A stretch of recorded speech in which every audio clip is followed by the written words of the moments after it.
Faith Forged in Fire, where we dive headfirst into the unique challenges and triumphs that comes with being a firefighter, all while exploring what it means to live out a biblical worldview. Join us as we find hope, perseverance, and faith in the midst of the heat and chaos. Welcome to the podcast.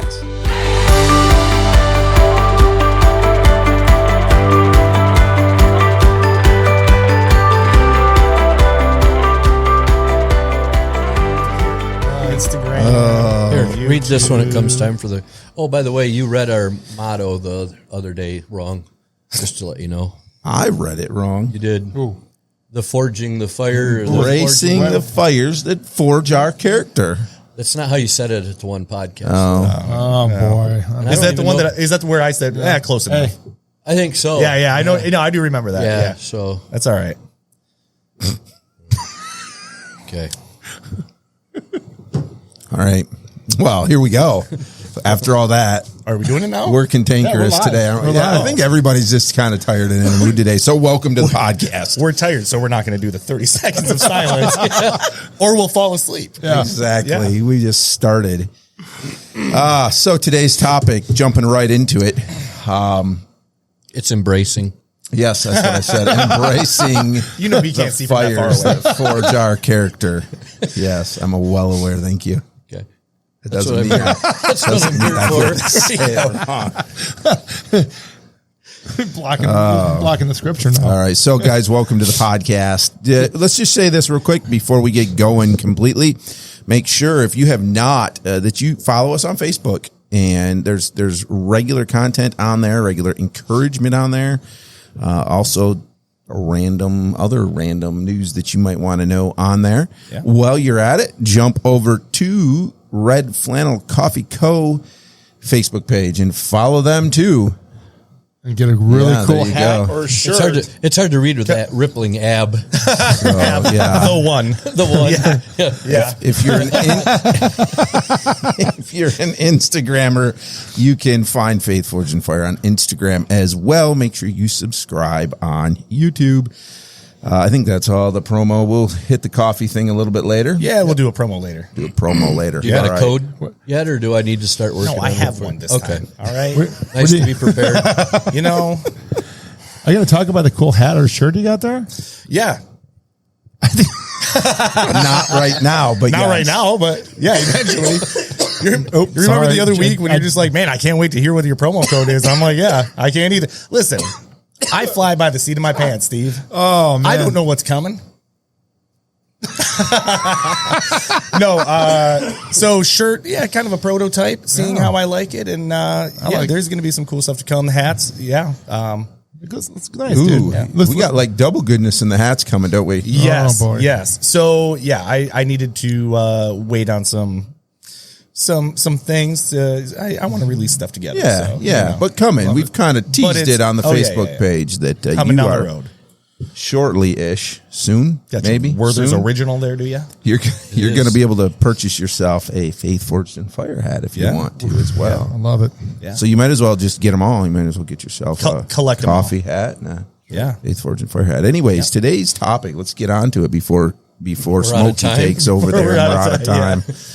Our topic today is another listener-submitted topic, and we don't always call out our listeners, but we'll call this one out because he's a faithful listener.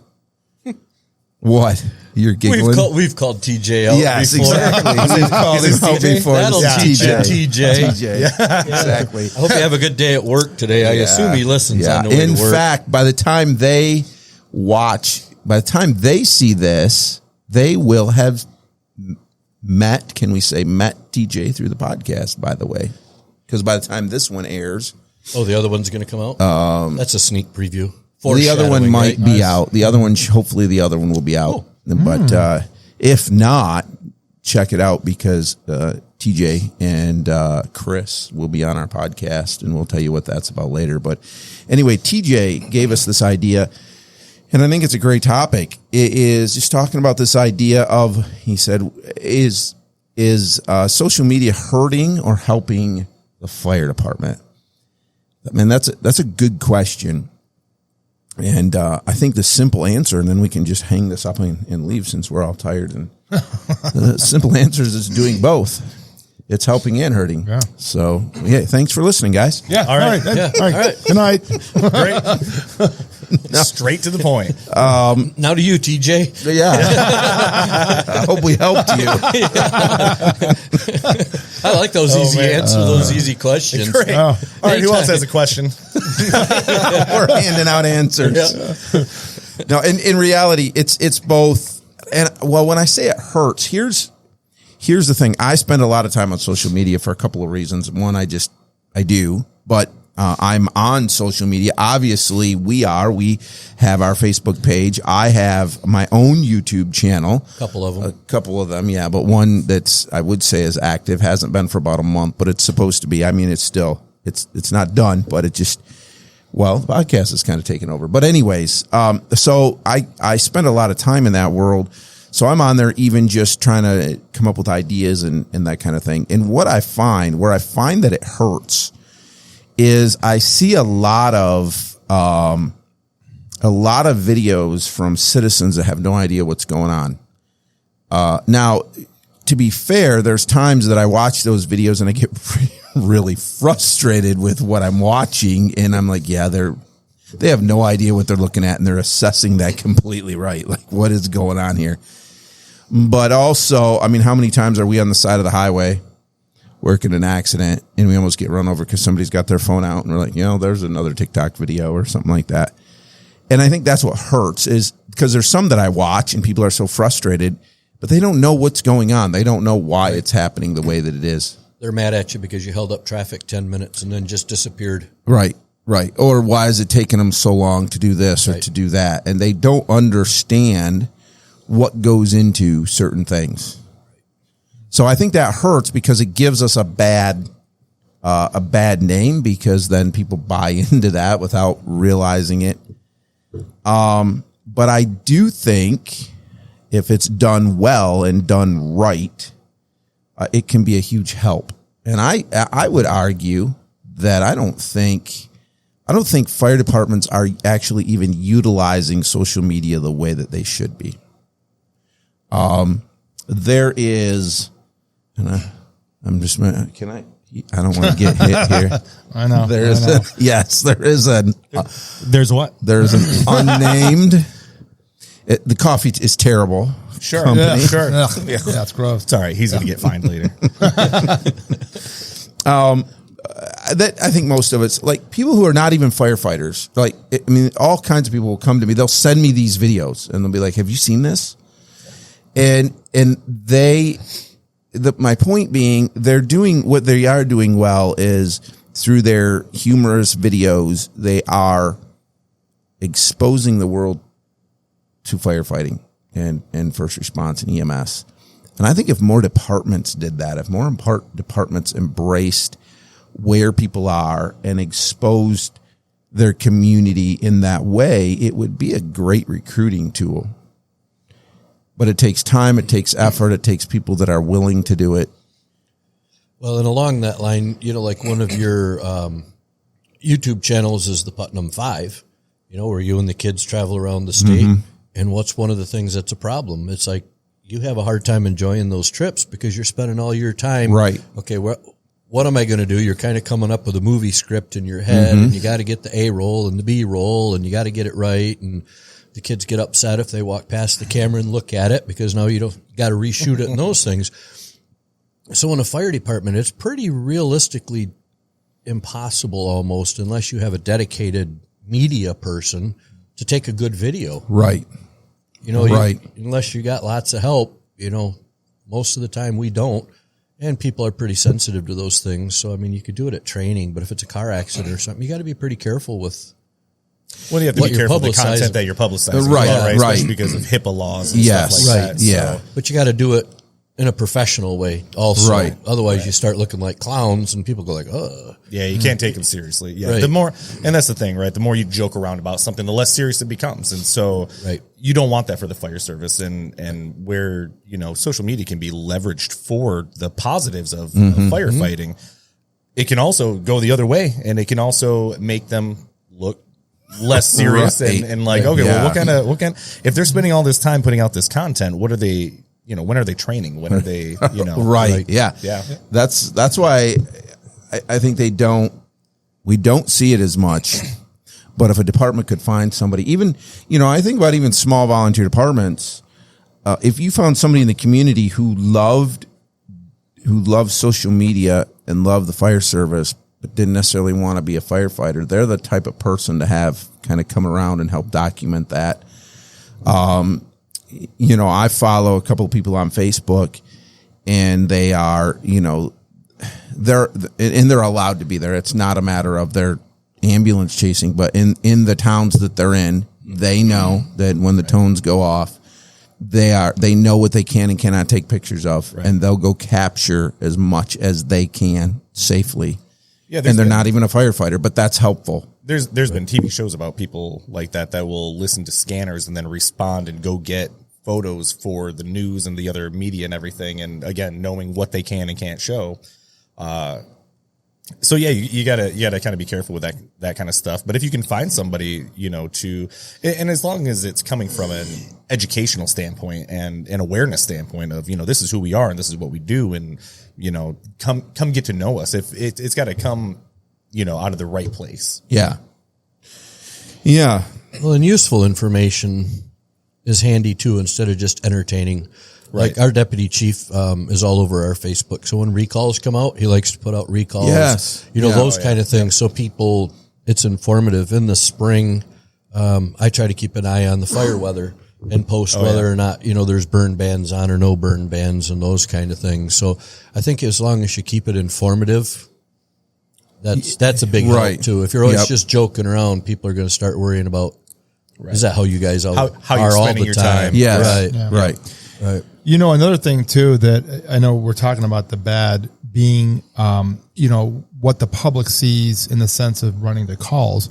Another one that I experienced back when I worked for the fire service is you would get certain individuals who would post things on social media. And the problem is, perception is reality, right? So especially if you have like a large department where the taxpayers are paying for that person's salary, they're paying for their pension, all that stuff. And then you're an individual who's posting things that are inappropriate, whatever they may be. Mm-hmm.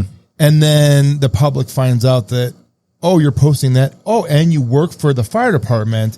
Right. Then what you do is that perception is, well, I think like in the large department, sometimes when we talked about this before, the perception is that, all fire, these large department guys are all ladies' man and they run around. Well, now you feed into that. Mm-hmm. When you start posting things that are inappropriate, right? And then not only does it make you look bad, it makes the department look bad, but it makes fire guys look bad in general because they're not all like that. It's just a certain percentage.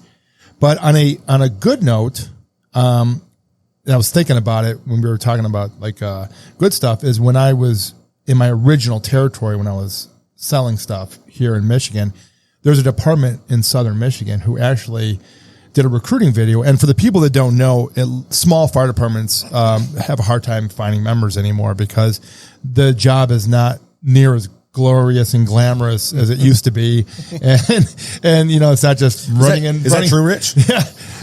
Yep. They're not having the fires they used to and stuff like that. So you're running a lot of EMS and it just doesn't carry the same, it doesn't carry the same allure that it used to. Did he just throw us under the bus? Whatever. No, I didn't. You guys are not as cool as you used to be. Is what I just said.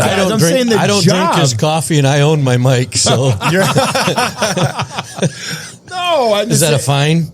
No, not at all. I'm not talking about Jen. I was saying he's talking about Steve. Just threw us under the board. I didn't even say anything. I don't know what you're talking about. But what I appreciate is your response of whatever, because that really sets it really illustrates the tone of all of us coming in here. We're just like, all right, guys, let's sit down and get this done.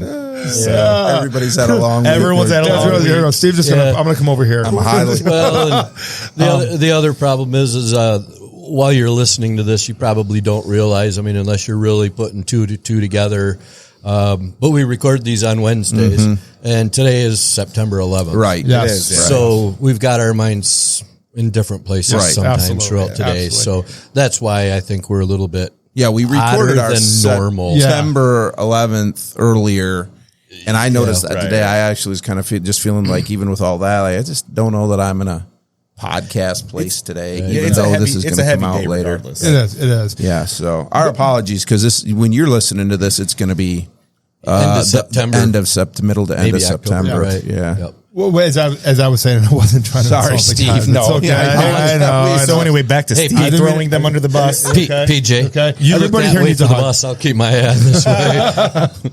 No, it's just it used to be, as the way it's seen by people is not the glorious. So you get less people that come out to want to do the job anymore because you're not getting paid a lot of money to do it and all that kind of stuff that we've talked about in the past. But I've actually had a department where the chief did a recruitment video that was really good.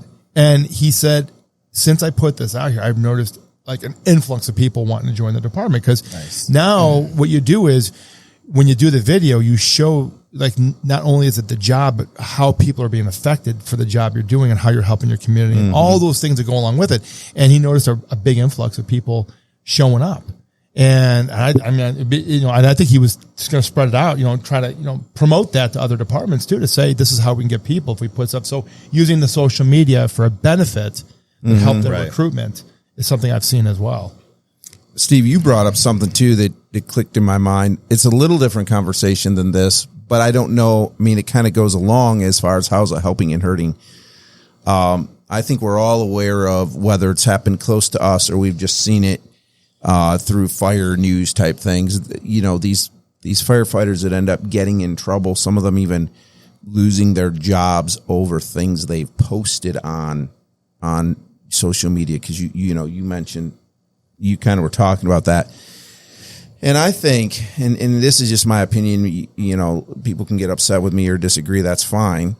But I'm one I would say I'm in favor of a department having a social media policy that extends beyond their own, or because you're right that the taxpayers are paying. Now we all get frustrated. I kind of I disagree when somebody says, "Well, I pay your salary." Well, you might pay a teeny tiny bit of it, and by the way, I'm a volunteer, so I don't have a salary that you're paying. But the point being, there is some point there where I think we just have to be careful that we are not misrepresenting the department as a whole. There is a reason on here, and maybe it feels awkward at times, but you almost never hear us talk about the department or name the departments by name that we're on. It'll come out once in a while. We might slip. If you know us, you know what we're talking about. But it's simply this. I never want to, the views expressed on this podcast are not necessarily the views of our department. Right. So we don't want to misrepresent the department. We don't want to misrepresent, the people in our communities. So to that point, I just think that there needs to be this place. I think it's okay to hold, community servants, if we call them that, to a little higher standard when it comes to social media. Right. Yeah. Cause you'll get people, like I try to be really careful on Facebook what I post, just for the simple fact that somebody I know, quit laughing. I've seen some of those comments. I've gotten a lot better. Chief has had enough. But you hit my name and you see where I work for, and it doesn't take long to put two and two together. But yeah, sometimes people put a comment on there that I have to give them my viewpoint on, like, why was I stuck in traffic for 10 minutes? I brought that up earlier, and then you just vacated us. Well, if you've got that complaint, I understand it. It's valid from your side. I would probably be happy to set something up where the next time we have a car accident, you can put a vest on and you can stand there and you can understand why we delayed traffic a little bit, because you want to go home just as bad as I want you to go home. So I think there's two train of thoughts here. Is one, you can leverage social media or media in any way. I mean, even television, radio, but social media is probably the most popular in putting out those public service announcement, right? If you see us running down the road, lights and sirens, and all of a sudden we shut them off, it's because we got disregarded.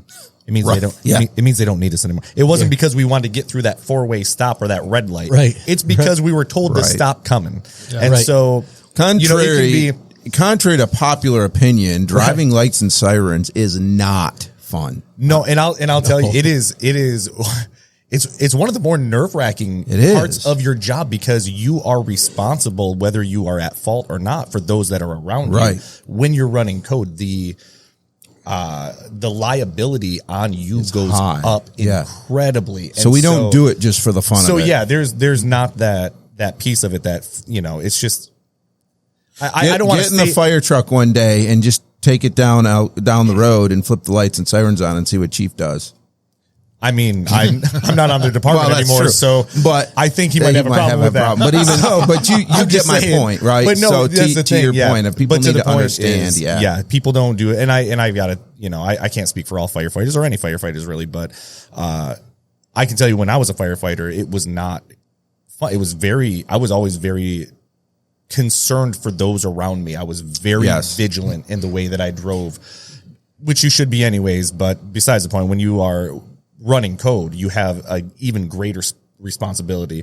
The other train of thought, I think it derailed, so we'll let that one go. I forgot what I was going to say. It was a good point. Just take my word for it. Okay. Yeah. Well, let's bring up another. Let's take this social media to another level.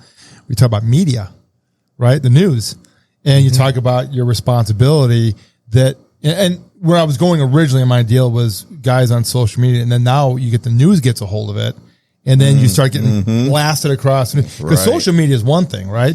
But then you get on the news where people that are not on social media, and they're watching the news, and they see shirts, they see names, they see pictures of people, and here, when I speak in the sense of the larger department, when you're trying to get things as a department, and then you have things blasted on the news. Then you go, well, what are these guys doing? What am I paying for here? If these guys are getting in trouble all the time and having issues or whatever it may be.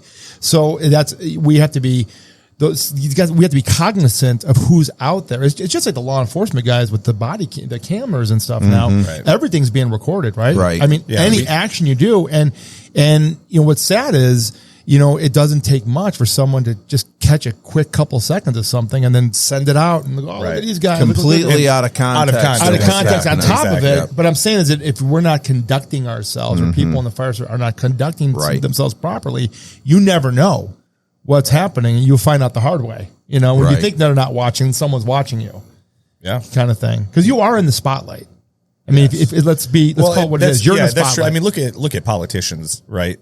They're more so in the spotlight than firefighters, but it's a publicly paid job, right? You're being paid with taxpayer money, and anybody that is paid with taxpayer money, they lose some of that privacy because the public has a right to know what they're doing, whether we like it or not, or whether they like it or not.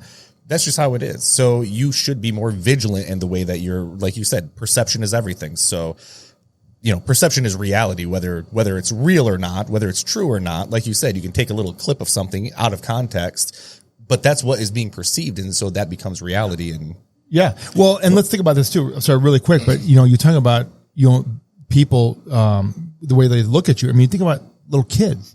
They look at their local fire guys. They're like, they're heroes, right? Yeah. So now you're tarnishing the reputation that is there, because there's so many great guys. But you get a couple knuckleheads that tarnish it and ruin it for everybody. And now, you're it's just like the sports athletes, right? We were talking about sports athletes. These kids look up to these athletes, and you get guys getting in trouble and, getting arrested and all these things. And it's like, you're supposed to be a role model for young people as well. So you have a responsibility in more ways than one, whether you want it or not. That's kind of what you sign up for. Well, and the things that are said on social media, it's no different than putting a op-ed in the newspaper. Yeah. It's out there for everybody to see. And so when you are a firefighter, or even it extends beyond that, when you have on your profile that you work for this company, and then you are, commenting on things inappropriately or putting inappropriate content out there, you are by extension a representative of that company, and they have every right to terminate your employment because of it.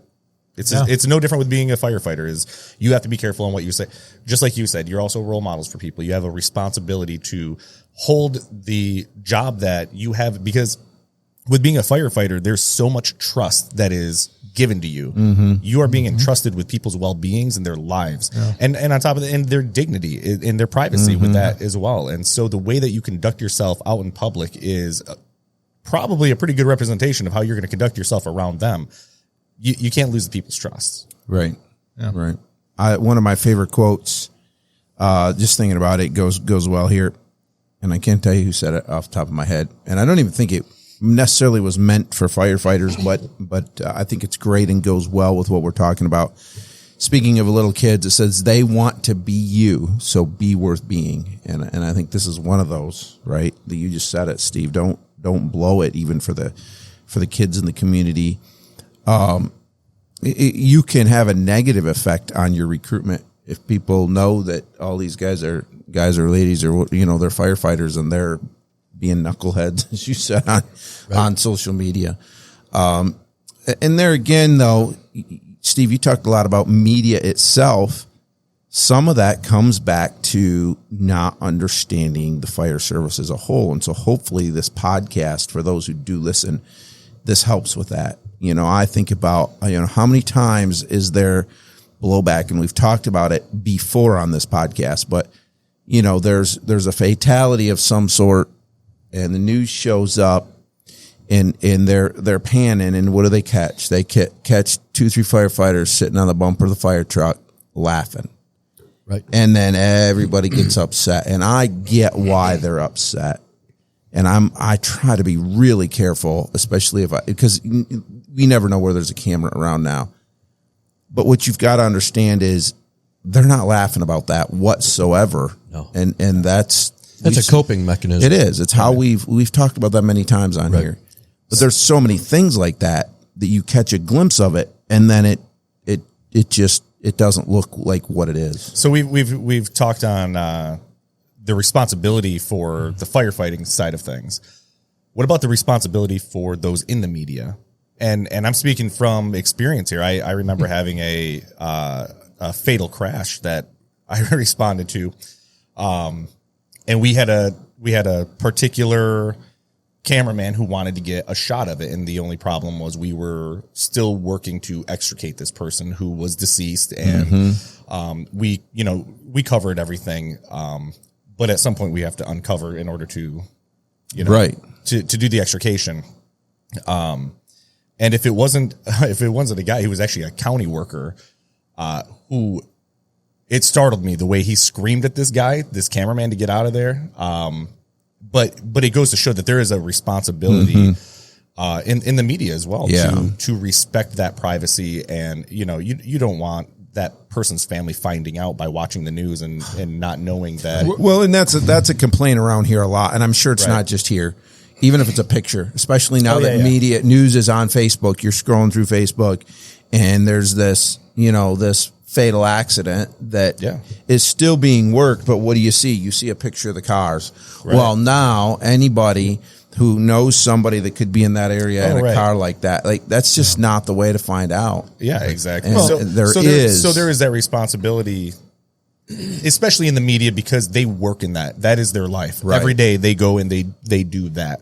So there is a certain level of professionalism that they need to uphold. But I think it's everybody's responsibility, even as citizens, to respect that. Mm-hmm. Yeah.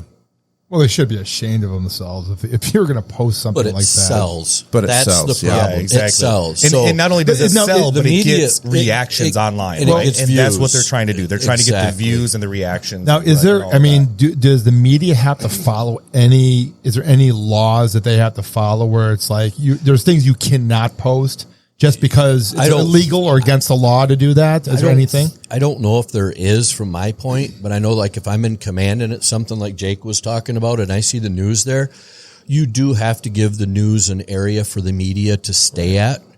There was a particular station at one time that interviewed me after a house fire, and they asked me A question and B question and C question.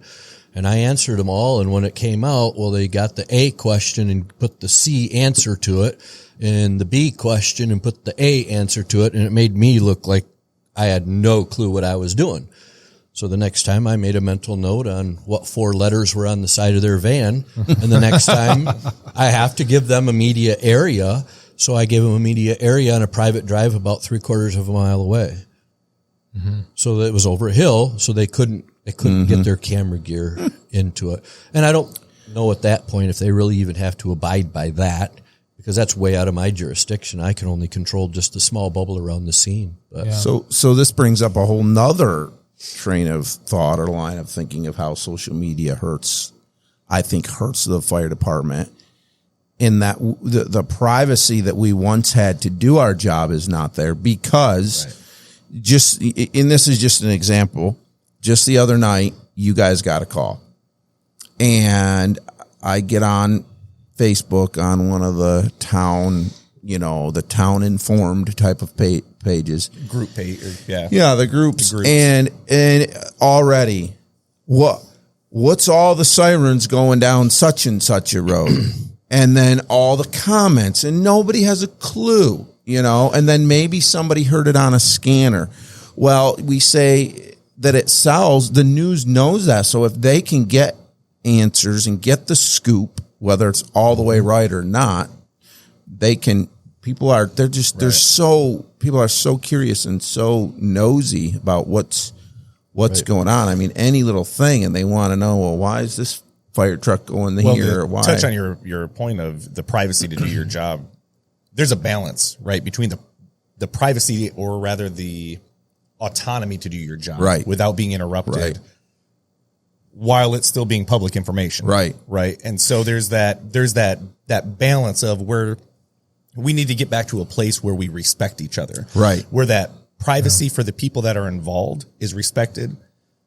The leeway is given to the professionals to do their jobs, but still while staying informed in what's going on in your community. And that just takes a mutual respect from the citizen level, from the professional level. Right. And from the media level. So I said that wrong because of the way you brought that up, Jake. When I was talking about the privacy of doing your job, I don't care about my own privacy. Right. I know, and you kind of brought that up, I know how difficult, like, if something's going on and it's your worst day, you don't need everybody in the world knowing about it yet. They're going to find out soon enough. And then when everybody's wanting answers, those of us involved might not even have all the answers yet.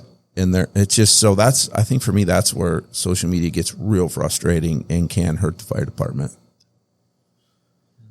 But now, on the other hand, we do have a Christian side to this podcast. How does social media help you at the church? Yeah. Because, we all kind of give you a hard time because you got, I don't know, is there 40? Can you count all those microphones over there? Is that 42 microphones? I wish. But you were always wanting the best, here's the best microphone out. Like we go back to when I was just coming to Christ, I'd be texting, dude, you got to listen to this song by Zach Williams. It was not uncommon for me to get dude, look at this new microphone. But you were very particular about when you do your Joshua Putnam podcast on the church side of things. Yeah, by the way, if you want more just biblical content, go check out YouTube. Absolutely. My name, Joshua Putnam. There's 200-300 videos on there, and there's more coming. But, you got a great studio. You're worried about sound. You're worried about lights. You're worried about quality. You're worried about, and this podcast doesn't always reflect that because you got 4 jokers here. And this is meant to be more of a laid back, more casual, step absolutely. Into, not, 100%, right. Biblical the whole time. But, well, about that, Yeah. So we're about 5% biblical, I think. 95 goofy jokers. But your other podcast that you do is 100%. That's all you talk about. Oh, yeah. Right. You don't it's a biblical podcast. You don't throw fire in it. You don't throw our personal opinions and stuff in it. But you are very particular about your sound. You're very particular about your quality. And you probably are more picky about that than anybody is on that podcast. Because I remember when you started off with, was it your iPhone? Stuck here and you were talking to your iPhone. Yep. And to me, that got the message to me. I didn't care about sound quality, lighting, and all that. But you've taken this very seriously, but that also reflects on how you take over for preaching too.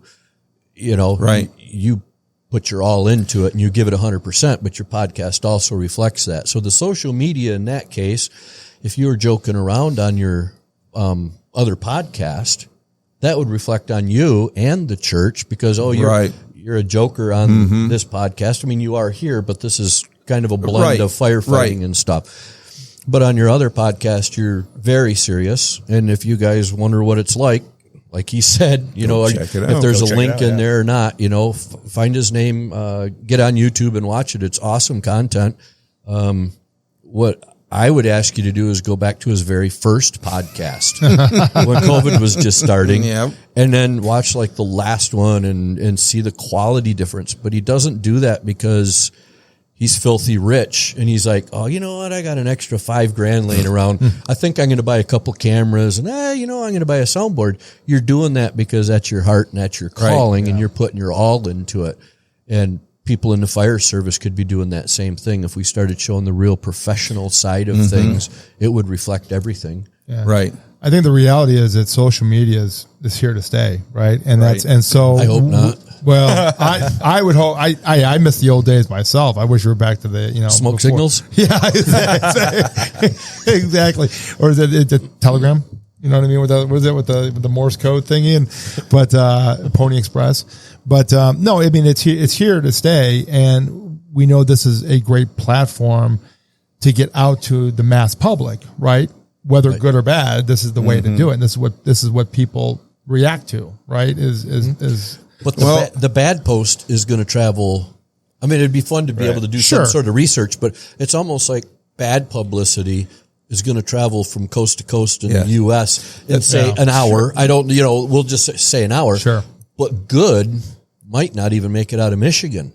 But I have done a whole different there's road. proof of that though. Everybody knows that's in the YouTube world is that and I have made it a very intentional decision on my channel that there's not going to be a bunch of negative things.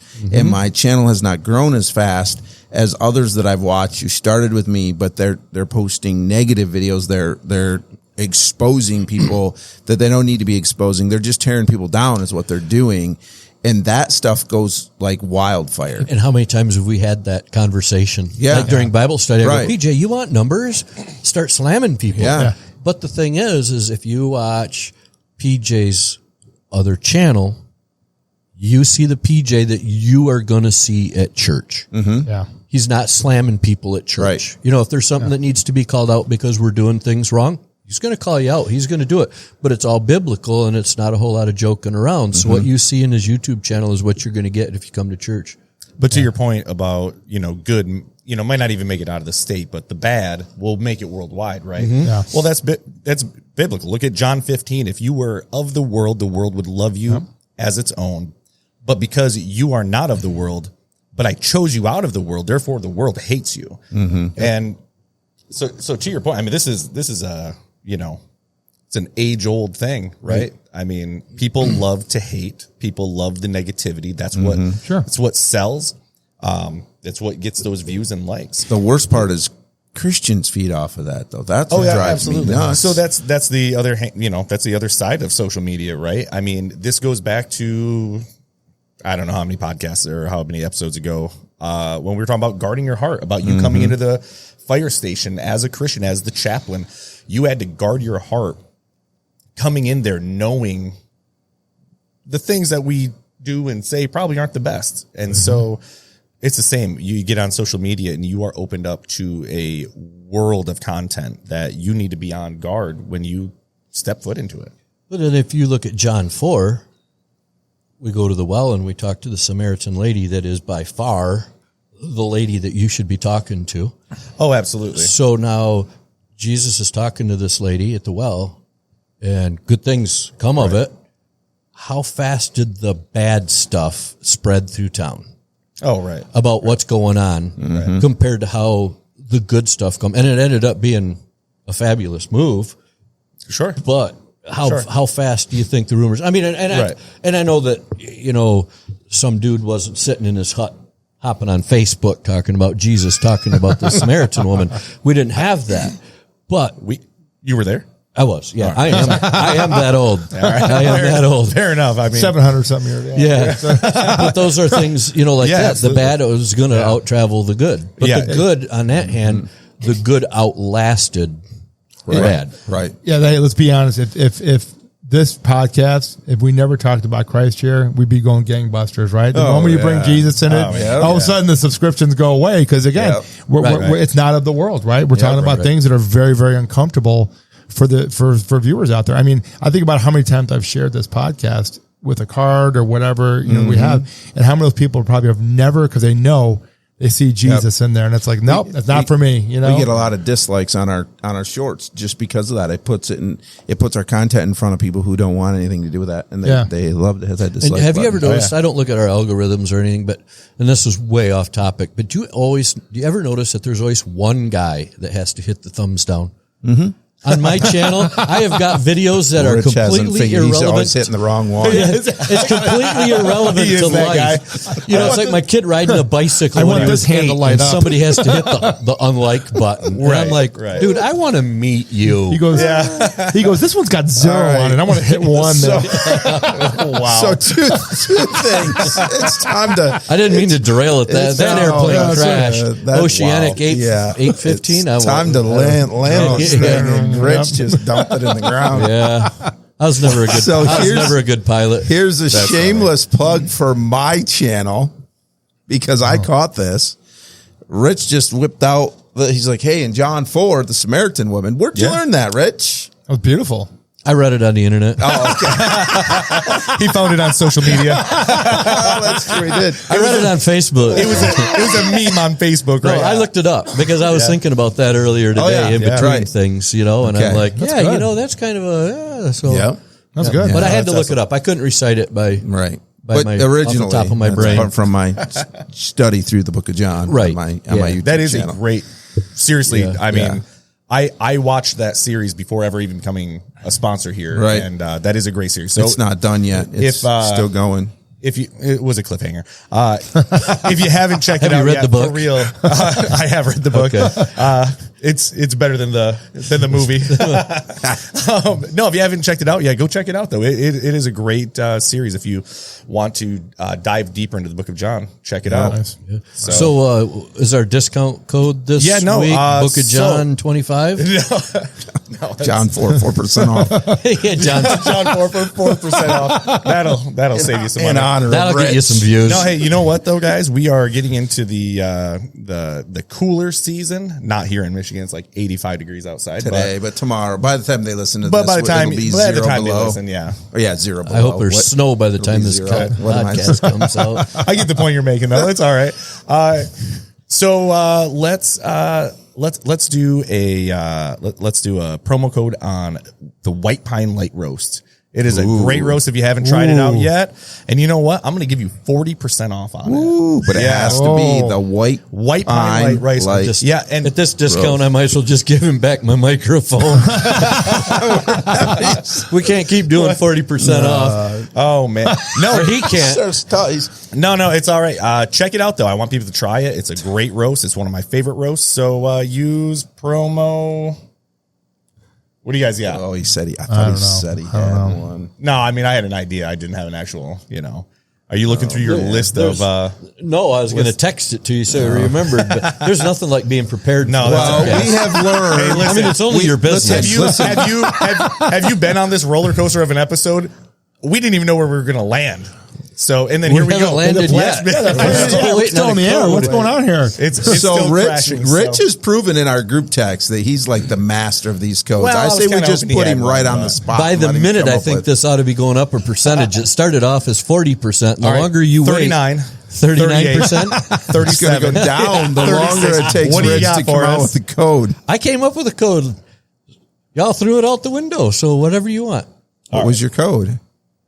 That was like 2 minutes ago. Oh, man. All right. This thing too long. Promo code White Pine for 40% off the White Pine Light Roast. It was going to be my default one if you didn't come up with something. So I'll come up with something, but you never like them. Soon as my wife hears this, she's not here. I know. There goes your wife jumping on the website. There goes my coffee budget. RedFlannelCoffeeCode.com. Check it out. Use promo code White Pine. I had to think about it. Pine. And Steve's wife, we all double dog dare you to buy a case of it.